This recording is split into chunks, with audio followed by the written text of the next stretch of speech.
Welcome to the Up and Down with Daniel and Upendo, bringing together two friends who have something to say about everything and even more to do about nothing. Bonded over more than 15 years of career milestones, boyfriends, husbands, hairstyles, and a pandemic, Upendo and I share an infectious joy for life that is only brightened by the colorful cast of friends, family, and characters we will introduce to you through this show. The Up and Down offers you a glimpse into our lives as upwardly mobile Gen Xers with a passion for all things downtown. During the day, we are professional social workers ready to serve our community and raise up justice. But at night, we are equally ready to celebrate our shared thirst for entertainment, culture, travel, food, and just about any damn thing else. Sit back to learn, love, and laugh with two authentic souls who are dear friends, committed in our adventures to leave this world safer, happier, and shinier than it was when we came into it. This is the Up and Down. All right, here we are for another episode of the Up and Down. Happy for you guys all to be tuning into one of our podcasts. So we've been playing around with the formats. We've been doing videos that people can actually watch us, and then we've been doing podcasts where people can tune in with us. And it's been a really fun time to sort of figure out what's the right format. I know. I don't think that we're going to ever find the right format. I think that we will go with both for a while now because we enjoy both formats. I love not having to know what to expect next. Exactly. Like, I'm so excited because I'm like, I just did a show and I'm thinking like, I'm doing another show with you. So I'm so excited about this. So excited that I get to do another show with you. Absolutely. And I'm excited to be here. We have been talking about a lot of important and actually a lot of pretty heavy things going on in our world lately. And today we have a show that I'm thinking is going to be a little light. Although, you know me, I like to cry at the drop of a hat. So you never know. I know. I'm like, Daniel, why are you crying? It's not that serious, but because Daniel, my cancer yes, we are friend. Both cancers. We are both homebodies. We are both loving souls. Yes, but he cries more than this cancer. He cries so much more than me. But, that's a whole different episode, But seriously, it's this show, we want to be fun because the other shows are pretty serious in light of what our world is going through right now. So we're excited about today's show because we're going to talk about something that we love. Absolutely. I'm really, really excited about our topic today. But before we jump into that, is there anything that's going on in your life, Upendo, that you want to share or talk about? Any ups or downs today that you want to talk about? So, yeah, I do have an up. So I have been learning, like last time you talked about an up and learning Spanish on Duolingo. Absolutely. So I have been working on my French on Duolingo. Ooh la la. I know, bonjour. Oh, bonjour, comment allez-vous? Ça va bien. Oh, oui, oui. Okay, yeah. Parlez-vous français? Oui, oui, oui. That's about all I got. Exactly. But here's the beauty about my up is that a French restaurant, it's actually not a new restaurant, but it's new ownership in our restaurant. In our community. And I love it because it's a French bakery, French restaurant, and I've gone there 3 times now, and it's so funny because I'm utilizing the French that I'm learning on Duolingo with the owner. You witnessed it. I witnessed it today. I think it's called Vincent's. It's called Vincent's. It used to be called Diane's, right? In Lake Worth. In Lake Worth. And we went in today, and I made a friend hysterical. Upendo was trying to make good with our waitress, who was not French. She was Ecuadorian. I did not know that. Her name was Tanya. I did not know and what did you say to her when she walked up? I said, bonjour, je suis Upendo. She looked at me. Said, je suis, huh? I And I was like, je suis Upendo. I kept saying it over and she kept saying, je suis. Like, and then finally Daniel said I to said, her, yo estoy estudiando español. ¿Tú hablas español? And she said, yes, I speak Spanish. And she appreciated that I said I was studying Spanish. And we became fast friends. Yes. Tanya over at Vincent's. If you're in Lake Worth, go over to Vincent's. I had an amazing time. That croissant was everything. Upendo, you told me it would be. I did. The croissant was amazing, but even more amazing was the coffee. The cappuccino. It wasn't coffee. No, it was no. cappuccino. Mine was just the coffee. The coffee Was I had a dramatic pause there because I literally have not been that excited about a cup of coffee in a extremely long time. But here's the thing about what we learned this morning, specifically with Tanya, because Tanya went back to make the cappuccino and coffee. Okay. And she took pride in telling you because he raved about it. He actually spoke loudly like, oh my God, this is like the best What's the coffee. secret? And she came over to the table to really express what she does. You can tell that she took pride in it because it's her secret. Absolutely. It was the way that she does it that made it so special. Absolutely. And it was the most amazing cup of coffee and the most amazing cup of cappuccino. I would agree that was probably my top also today. We went and we were walking around the community and we ended up in that restaurant today. And that was fun. That was really, and it was oh my goodness. We in another episode, we talked about opening up, but this was my first time going to a restaurant during the sort of reopening phase of COVID-19. Yes. And actually we paid homage to that because you was like, oh my God, Upendo, this is the first time that I've been out. I was like, I understand that because I've fallen in love with this little restaurant. This is my third time, 2 days in a row. And thank you. Support your local businesses, y'all. Yes, support. But Daniel actually acknowledged that, oh my God, Upendo, this is the first time that I've been in the restaurant. And we looked over and there was an actual, there were people 2 tables away from us that had left. And this is the funny part. 10 feet. Two tables, 10 feet. 10 feet. But definitely the funny thing is Daniel asked, did she just bring over the salt and pepper? You didn't ask for it. I did not ask for the salt and pepper. She just brought it over. We had eggs, croissants, and a little bit of side salad. And she brought over some salt and pepper. And I was actually really wanting some salt and pepper on my salad. And so she gave it to me. I was very excited. Yeah. And then I went and I used it. And it was one of those pepper mills where you actually have to use both hands to grind. And as I'm using it, I went, holy shit.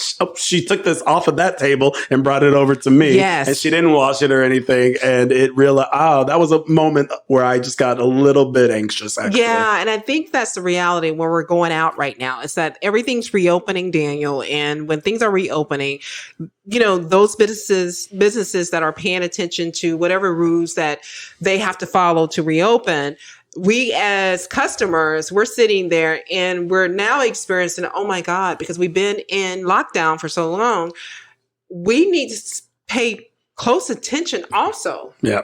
And hopefully we can get past that moment where we don't have to always think about who was touching this before I touched it. But right now it's a good place to be for sure. It definitely is. So what is something that we're excited to talk about that we said? I will tell you this. Upendo, how much do you pride yourself on being up on the current, newest, flashiest, important, trendiest things? Do you think you're someone who likes to be on top of the newest, trendiest thing? I want to be on top of anything. So please tell us more. Yes. I do want to be on top of something. You know, me too. I pride myself in staying current, understanding sort of what the newest trends are. And I have to admit that when it comes to entertainment, I sometimes have a little bit of a ego that doesn't allow me to jump on the shiniest object, right? So someone says, oh, you gotta watch this show or see this movie. And sometimes I'm like, maybe not. I know that. We just talked about this today. I said, remember the show I told you to watch and you haven't watched it yet? He's oh my God, you did tell me to watch that show. So I get what you're saying because I am part of that whole process. I'm like, you need to watch this show. And you're like, whatever. So one thing that we've been talking about is, our up and down and wanting to share with you every episode, one recommendation out there. And so as Upendo and I were talking about ups and downs for one of our episodes, a show that I have watched recently popped up as my up. And our ups and downs, by the way, are going to be shared at the end of every episode. And so if you want to know what our recommendations are for the newest thing that we want you to pay attention to, are things that are important to us, we're going to ask you to wait to the end of the show to find out what is Daniel's up, what is Upenda's up. So I was getting ready for my up and I shared it with Upenda, and it was something that she was aware of. And then she said, wait a minute.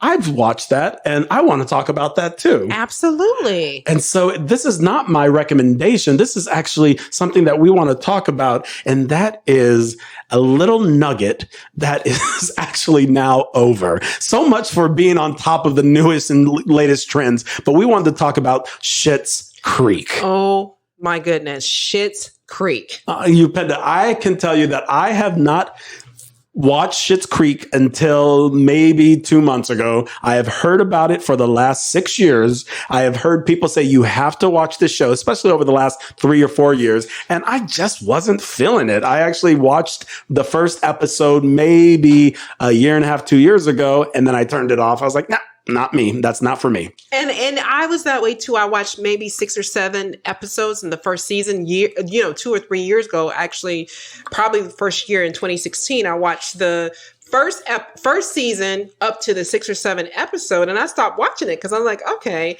but the last couple of months, the energy that has come around it, I was like, okay, I need to give it another try. Yeah. And I have to admit that my going back to it wasn't because of some article that I read or because of something that I was trying to be on the in crowd. It was just a friend of ours, David. Our friend David actually said to me it was one of his favorite shows. And I said to him, nah, I've tried it. It's not it. He says, well, you really should try it again. And out of my respect to this gentleman, because he has impeccable taste. God. David's taste is amazing. David's taste is amazing. And if you follow me on Instagram, I just take my ass over there to eat his food all the time. He makes a wonderful meals as well. That's a whole nother story. Sometimes when David makes, what did you eat that day? You lasagna. A lasagna that I first professed that I wanted to have and taste. Upenda found out about it, called him because he happens to live next door, and she went over there and ate the lasagna that I wanted to eat. Exactly. It's like, don't tell me that there's food available because I will make myself available for the food. Okay. So David told me about Schitt's Creek and he says, you got to watch it. Well, I will tell you, this pandemic started. I was looking through my list of things that people had recommended because I keep a whole list of movies, books, and television shows that I want to watch. And I turned on Schitt's Creek, and I will tell you, Upenda, the second time at it, I could not turn the TV off. It was so gripping to me. It was hysterical. It was touching. It was irreverent. And it was so phenomenal that I wanted to share it as, if you haven't watched Schitt's Creek out there, I beg you to please find where it's showing right now. Turn on your TV, turn on your computer, and watch an episode of Schitt's Creek. And I will say this because I believe I'm like most people, and most people like me in this world, is that you got to get through 4 or 5 episodes before you see the beauty in this show. I mean, that's the reality, because you watch the first show and you kind of say, second show, third show, okay, fourth show, you're like, okay. And so I mean, I really, just to piggyback off of what Daniel was saying, is that give it a chance. Definitely give it a chance, because if you give it a chance, you will be laughing. You will be crying. Oh my God. You will be cheering. Booing. You will be cheering. You will be like completely in love and angry with things. But it's that type of show that creep up on you. And what the show is about is just about who we are as people. Absolutely. So I would love to talk a little bit more about Schitt's Yes. Creek. We're coming up to our first break, but when we come back, we're going to actually talk about some of our favorite moments with Schitt's Creek. I want to tell you that as we talk about this, for all of you enthusiasts out there who love Schitt's Creek, who want to know about the Rose family, I promise you we are going to be disciplined and not have any spoilers. That we understand that for many people, even though the final episode has aired, the final episode has not been posted on Netflix. I happen to have access to Pop. Do you have access to Pop? No, I thought I did, because you said, yes, you do, Upendo. You have access to Pop. And I put the Pop Network. Yes, I actually don't, but I think I'm going to go ahead and pay, because I cannot wait to next year for Netflix to release. So I've actually seen the entire series. I've watched the final episode. You talk about crying. I have a picture of myself. I literally took a picture of myself because I'm not dramatic at all. I took a picture of myself watching the last episode in tears because it touched my heart so much. But it's so funny because I'm on Netflix thinking it's the last episode I'm watching, and I sent it to both David and a text to David and Daniel. I'm like, this sucks. This is the worst ending of any show. They finally said, and literally, I'm thinking, this woman has no heart. This woman has no heart, but I love her. And then when he says I have no heart, I'm like, it wasn't that great. And then it turns out that she had access to only the last episode of the 5th season, which is on Netflix, but the Pop Network is on some of your network channels, or if you don't, you're going to have to wait until Netflix or some other opportunity has it. But when we come back, we're going to talk specifically about the cultural relevancy of this show, right? It's not just entertainment. It actually touched our heart so much that we are bringing it to you. We're recommending it as something you should watch. Schitt's Creek, Moira, Johnny, David, Alexis. These are people that I will love for the rest of my life. And Ronnie. Oh my God. All right, when we come back, we're going to share with you some of our favorite moments and why we love Schitt's Creek. Yes.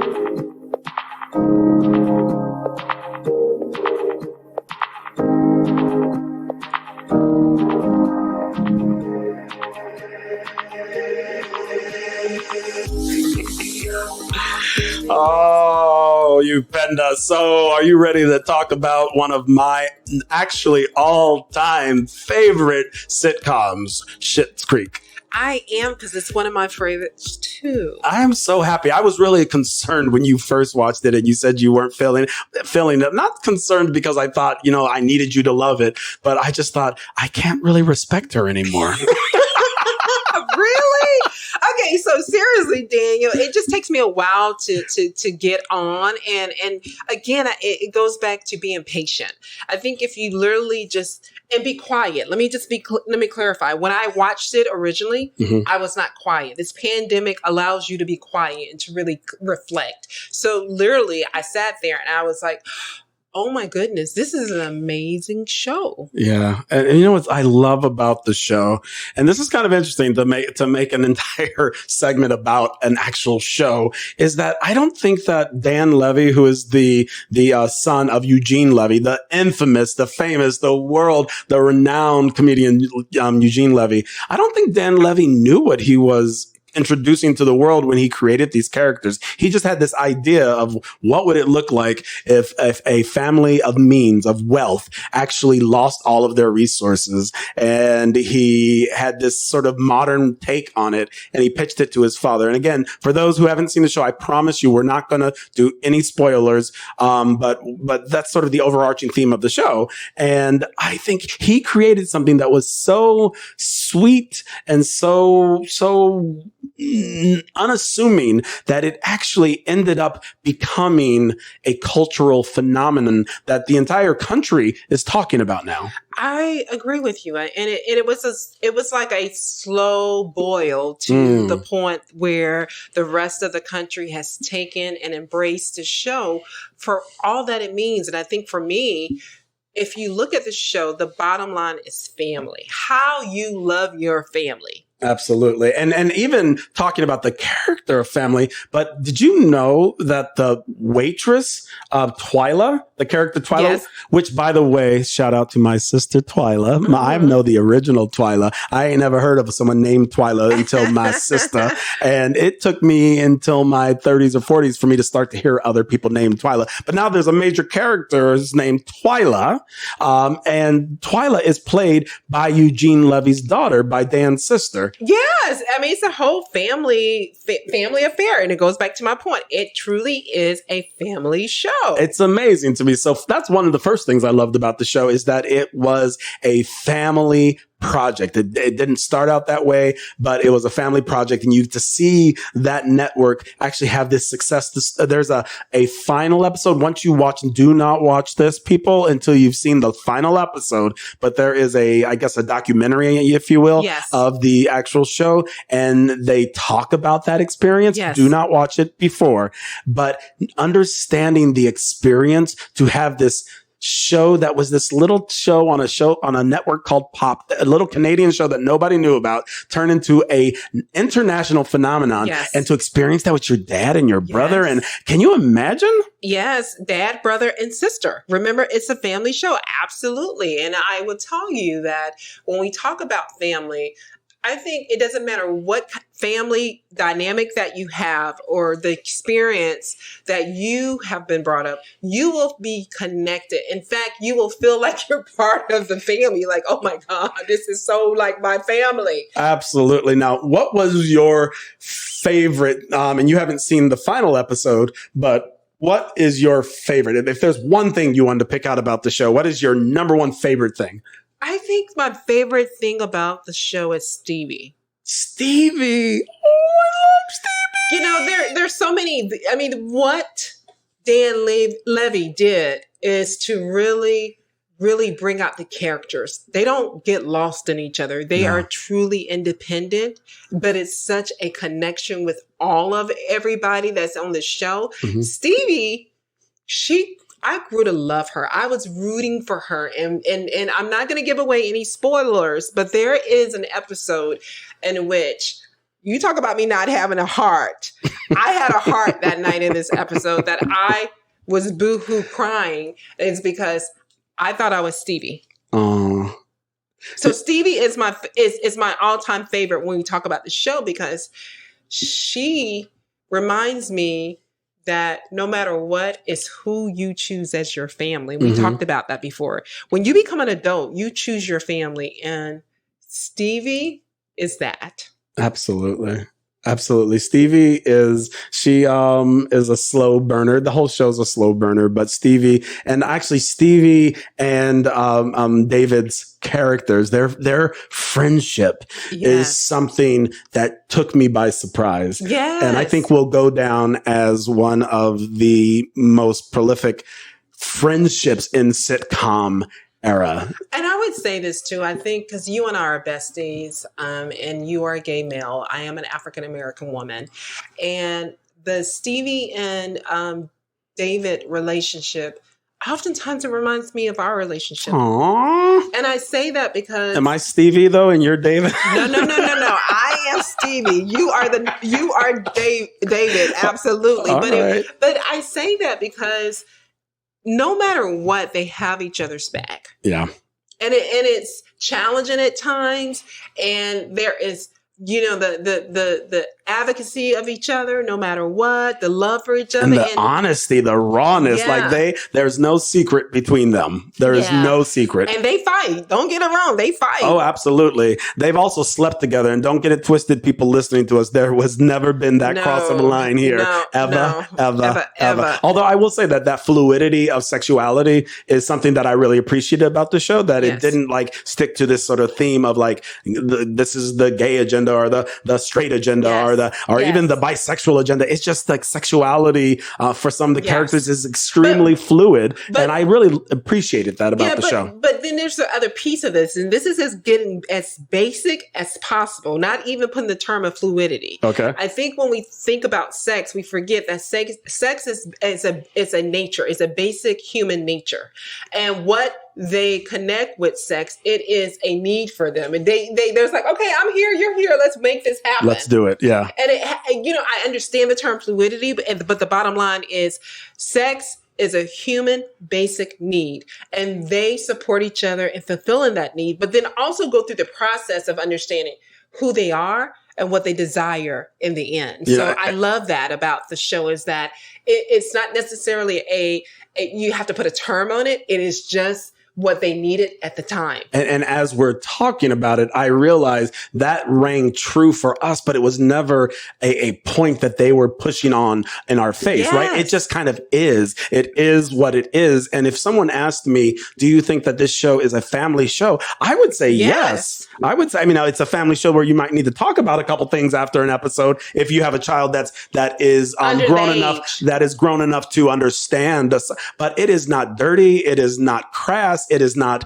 I think it is a family show. It is a family show, but I will just kind of, and I like to use the word challenge. I like to use the word challenge, but I think it's a family show for those developing teens. Not anything underneath a teen, because 18? No, teens, like maybe 15, 16, 14, 15, 16. I just say that because there are some things that comes up around that if you're not really that open to have that conversation just yet, you need to be open. And I think there's a point in the show when there's times when you have to be open to have this conversation. But it's not in your face. No, it's not in your face. I really applaud that. So for me, there was two things as you're sharing that I wanted to share. And one is, you know how some of the other favorite shows that we have, Sex and the City being one. People always ask, what are you? Are you a Carrie? Are you a Miranda? Like, who are you, right? Are you a Charlotte? Yes. Right. So who are you, by the way, in Sex and the City? I'm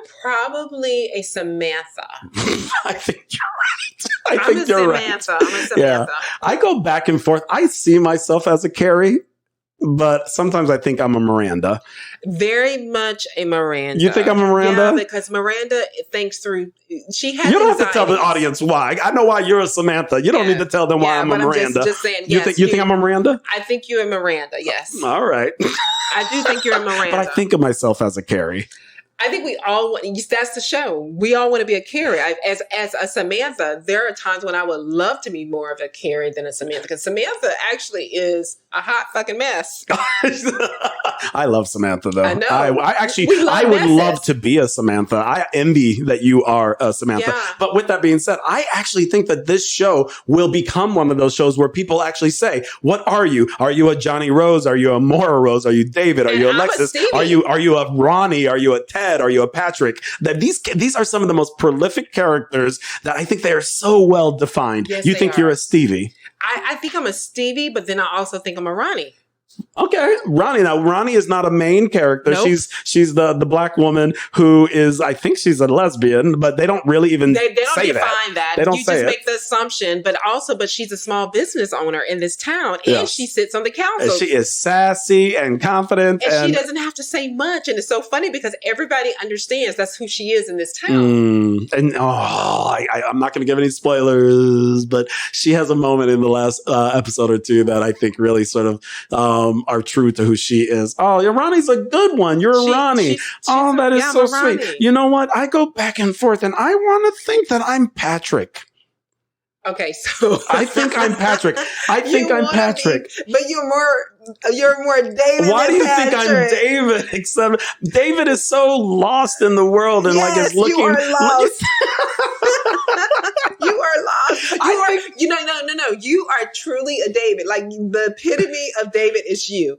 Patrick is who you're falling in love with. Oh, I'm so waiting for my Patrick. But here's the thing why I don't think that I'm a David necessarily, because David he's not looking for his Patrick. David is so like I'm yearning. Patrick is so open to love, and I'm not even going to tell you how the show ends, but oh my God. No, you are definitely a David. You are a David. David definitely is not looking for love, but guess what? He wants love. All right, I'm going to change the script then. If you don't think that I am Patrick, because I think of myself as you want to fall in love with the Patrick. No, hello. I actually am Ted. Ted is the boyfriend to Alexis. He's the veterinarian. Yeah, I am Ted. I would agree with you. I am Ted. Ted is such a sweetheart. Ted is so. Oh my God, I am Ted. You are Ted. I didn't even know that until just now. I am Ted. Ted is just a believer in love. He loves to no end. Despite Alexis, he is going to always love this woman. He's going to give his best self. And I always tell you in relationship, be the relationship you want to be. Yes. Yes. And Ted is exactly that. Yes. He is. And you do fall in love with Ted. And he goes through his own journey. He goes through his own journey, but you go through your own journey. And so the bottom line is you are a Ted / David because, and I say that you're a David because you're kind of OCD, you're neurotic, anxiety ridden like David. Well, I am some of those things. I'm not OCD. Okay, OCD. let me take that back. You're not OCD because that's my issue. Yeah, that is your issue, but I am a little neurotic and I am extremely anxious. And I am Ted. I actually love, you know what? I'm owning my Ted. Today, I am going to tell the world, I am Ted. Yes, you are. Yes, you are. But yeah, I love everything. And then before we go to our next break, I want to tell you who else I am on this show. Oh, you get to be multi-personality. Yes. Okay, go on for it. So I'm also Moira. Oh, she's my favorite. She is my favorite. Literally, I thought that's what I was going to start talking about. But why are you? Moira's my favorite. I miss her already because she wants to stand out, and she does. And there are times in my life I want to stand out, and sometimes I do, and not so much for the good things because she doesn't necessarily stand out for the good things she's offering the world. She's standing out for the things that she says. Upendo, we want to talk about your baby. I want to talk about your baby. Your baby. How's your baby wants today? To talk about it. Daniel has the baby. All right, so we're not going to get any awards in impersonating Moira, but Moira, I believe, will go down as the heart. You know how Archie Bunker was the heart of All in the Family? I actually believe that Moira is the heart of Schitt's Creek. That woman, Catherine O'Hare, she deserves every award ever provided for an actress in a comedy. Yes, ever. She's hands down. We're not going to even talk about the fashion. The fashion is to die for. Her fashion is amazing. You know, we're coming up on our break, and yeah, Moira is my favorite. When we come back, we are going to talk about also the importance of this show to the LGBT community. It has become a classic. Talk about Moira and the Golden Girls. This is going up there with the Golden Girls as being important to the LGBT community, this show. And so we'll be right back. We're going to talk about a little bit more about Schitt's Creek and also talk about the importance of allies in our lives. Yes. You can move on to my place.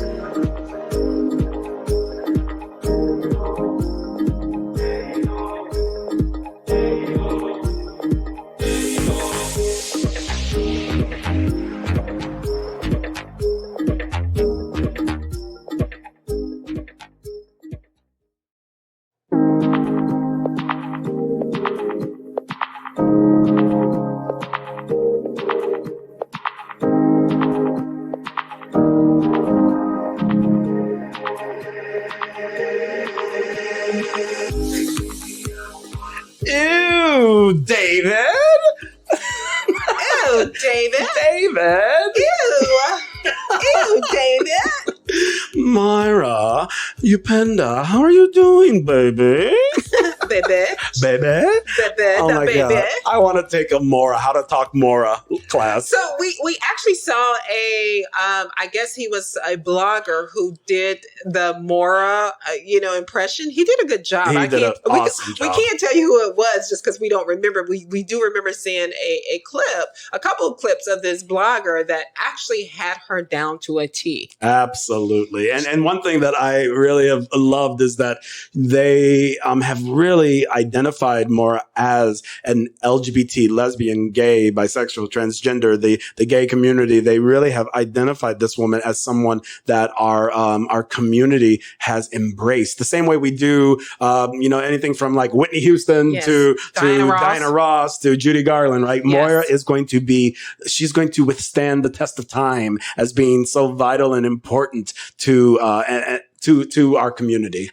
She's an ally to your community. She is an ally to our community. And I want to thank once again Dan Levy for the creation of this character, of this show, and the different characters, and providing a safe place for the LGBT community. Yeah, you and I talked about this, particularly, there's part of the show, there is, the idea about coming out, not the idea, but there is a coming out of one of the characters. And a lot of times when shows are dealing with the coming out of characters, they often do it on a negative spin. Mm-hmm. Because they want to talk about how hard it is for individuals to come out. Okay, we're not going to give away any spoilers for the show. We're not. Although I will say that you will say that they deal with this topic in an elegant way. They deal with it in a way that it makes you think about the other side of coming out. Yes. 100%. It actually makes me emotional sitting here looking at you as you talk about it. Yeah, because a lot of times the coming out is not... it is what you expect on a show. Yeah. And they do it in a way that's delicate. They do it in a way that you just kind of sit with it for a while and you say, wow, this is love. It's love. 100%. It is love. And I guess the big takeaway from this is if you all have not tuned in to Schitt's Creek, for you guys to look it up on Netflix, look it up on your channels. If you have on Pop, the Pop Network, if you're lucky enough to have that, or you can actually buy. I had a friend, someone who watched, who's been talking to us, and has been following us on social media. Actually saw that I posted some stuff about it, and the person doesn't have access to Pop or Netflix, and so he bought old school DVDs. I was like, DVDs are still around? He literally, he sent me pictures of his 5 or 6 DVDs, and he says, I'm about to start watching the show, which is pretty cool. So yeah, but also the show brings up allies. I mean, when you think about the show specifically, it doesn't necessarily have it as a main focus, as it being a gay show, but definitely the show brings up the context of allies, what they look like in your world. And allies are nothing more than individuals who advocate, support, most important, listen to your journey for whatever your journey may be, whether it's you being an African-American male or African-American woman, just African-American, that life, or someone who is gay, someone who's a lesbian.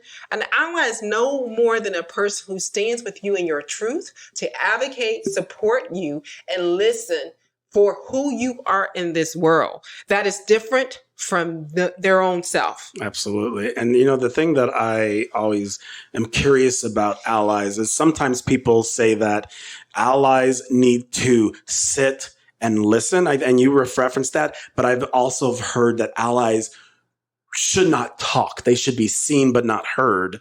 And I just wonder where you sit with that, because I don't know if I necessarily agree with that. I think there are times, so with that sentiment, I think there are times when definitely the most important thing an ally can do is listen, specifically when it comes to you providing awareness to a specific challenge that you are going against or experiencing.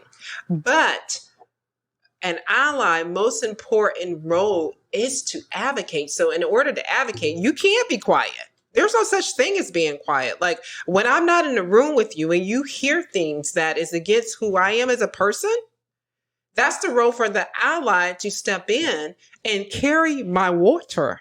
Yes. And you know the term carry my water. Absolutely. Tell our listeners, for those who aren't familiar with that term. The term carry my water is when I am not in the room, when things are being said or implemented or things that are going to impact who I am, whatever who I am is. You stand in my space for me. So you're carrying my voice. You're carrying my water because I can't carry it for myself. Absolutely. Absolutely. And I think nowadays, just recently, there's been so much in the media that we've talked about on this show with a lot of sort of issues around race and violence and police brutality and unnecessary deaths. And something that has been in all of this darkness that has actually been providing light to me, Upendo, are all of the allies who are showing themselves on social media, my friends, my coworkers who aren't burdened by the existence of being a person of color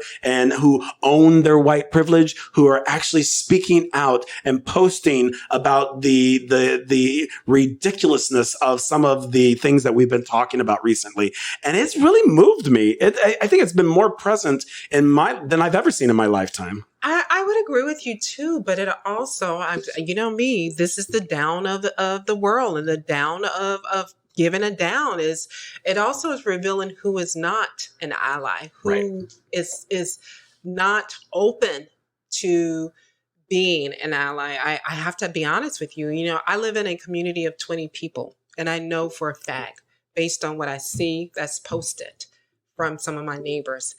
And it breaks my heart because I don't live in a place that is open. I do live in a place that's open for the majority of my neighbors are open, but there's a subset that isn't. And I think I shared with you that one of my neighbors posted something that just, oh my God, I'm so grateful for my neighbor next door. And I will call her name out. She posted, her name is Emily. She posted something that was so brave, so profound, that I could not help but respond to that post. And one of the people that was on her post gave her shit. What? Most of the people supported what she said, okay, but they wanted to use that but. We talked about, if you agree with me, there's no but. Right. That person used the but. She used the but. No. This person is no male or female. It's just this person used a but to defend themselves and not supporting the post that she put. But I say all of this because in the current reality, we are seeing allies just come to the defense of those who are marginalized, those who are Black, that we're coming to the defense of that. But then we also are seeing people who are revealing who they are. And I'm glad they're revealing who they are, because when I see you, I know who you are. Yeah. And, I love this conversation. And I think that I'm happy to hear that part of what we expect from our allies is for them to speak up. Because I see a lot of people saying specifically with some of the stuff going on in Minneapolis, for example, with the death of George Floyd, people saying, I see you, my white friends who are not speaking up. Yes. I think it's important for allies to know that when we need them, we need them. And I actually want to call out a few of my allies. Yes. I have Joe out there, and I'm just going to do first names, but Joe, you know who you are. I talked about you the other day, and you have been posting some powerful things on your social media. Donna, my dear friend Donna, who I've known since, oh my God, before I even moved to Florida, she sent me this beautiful post today from a gentleman, Shula Richards, who had this beautiful talk about being a Black man and having to walk in his neighborhood with his young daughter in order to feel safe during the day, that he never walks in his neighborhood by himself, which was gorgeous. And also Tomas and Ryan. These are people, not even people that live locally, people who I've gotten to know through different social media outlets, who are using their platform as people of white privilege, being able to talk and put out the message that we all need to stand united around the issues that are hurting our country. Because it is a we. And I want to call out. I want to call out Emily, my neighbor. I want to call out Tony. I want to call out Julie. I want to call out our boss, Eileen. The fact that we're taking our platform as an organization to speak on this is amazing. Yes, these are our allies out there. Patrick. I want to call out Patrick. Patrick got into a heated debate on his page by being an ally with someone that he had to unfriend. Amazing. Thank you. Absolutely. Thank you for our allies. There are so many more in our life, but thank you. Thank you. And we will continue to applaud you. We will continue to. And Heath, I will say, you and I had a conversation. Heath, I love you, brother. We had a conversation about what's going on in Dallas. Also, we could make this list goes on. We are growing. We are growing as a country. Yes, we are growing. So, okay, so we're going to leave with an up. We always will leave you with an up. So what's your up, Daniel? My up? I actually have a cool up today. What is your cool My up is in the theme of the LGBT community. I actually want to celebrate an album that has just been launched. There's a couple of singles that have been popping out that people have been hearing and playing with, but the actual album was launched, I think, a day or two ago, and it's Lady Gaga's new album. What you say? What you say? Lady Gaga has a new album out, and when I tell you that this album, I think, is going to go down as one of her top albums ever. If you are someone who likes to dance, if you're someone who is looking for fun in these times of darkness, it is an album that I dare you to hit play and to not shake your groove thing. And I will tell you, I got him on tape shaking his groove thing. He got upset with me. Does anybody really love to see a behind the scenes picture of them shaking their groove thing? But anyhow, the Lady Gaga album, there are some amazing tracks on there. My two favorite are probably Enigma and Sour Candy. Both of those are through the roof, but there's something with Elton John. She has Ariana Grande, Rain on Me, which is every gay man's theme right now going out there. Okay. It is an amazing album. I beg you to go out there and listen to Lady Gaga and tell them Daniel sent you. Okay. So that is your up for this week. That's my up. What's your up? So, my up this week is actually a product. Oh. Yeah, it's called SpaScriptions under iPads. Some nights I don't get enough water and I wake up with bags underneath my eyes. You said water? Like Moira. Like water? Yes, I'm looking at our producer. Talk to the side of the microphone. Yes. So SpaScriptions is under iPads, and I actually wore them, and they actually worked a little bit. Not a lot, maybe because I didn't wear them properly. I didn't know that they were falling down my face, so part of my face was great. But honestly, SpaScriptions, underpads was great. I promise these are not paid advertisements, by the way, guys. When we do our ups, I promise you these are not paid advertisements. No, they're not paid. I mean, I've had this SpaScription product underneath my counter for probably 7 to 8 months. But I woke up, I was like, where did those bags come from? And I was like, oh yeah, the night before drinking and not enough water. They look like a Nike, what do they call it? The swish? Yes. The Nike swish under your. Is that what you're talking? Oh, yeah. I was wondering what those were. Yeah, they were the SpaScriptions under iPad, and I was like, I need help today. Help! Well, I will tell you, friend, if they are meant to make you shine and glow and be beautiful, they sure are working, and they better sell off the shelves. Yes, SpaScriptions. So it has been a great show. It is always a great show. Thank you all for listening.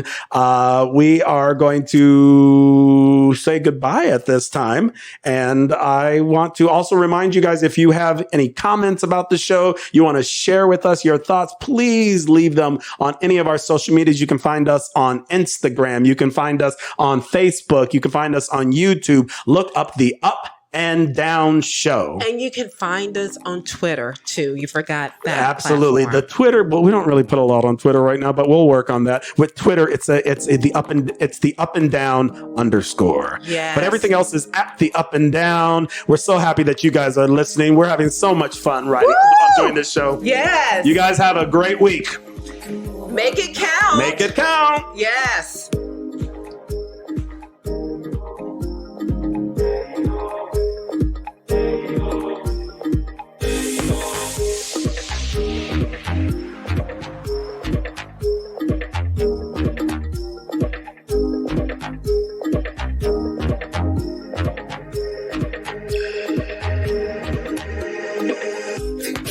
I don't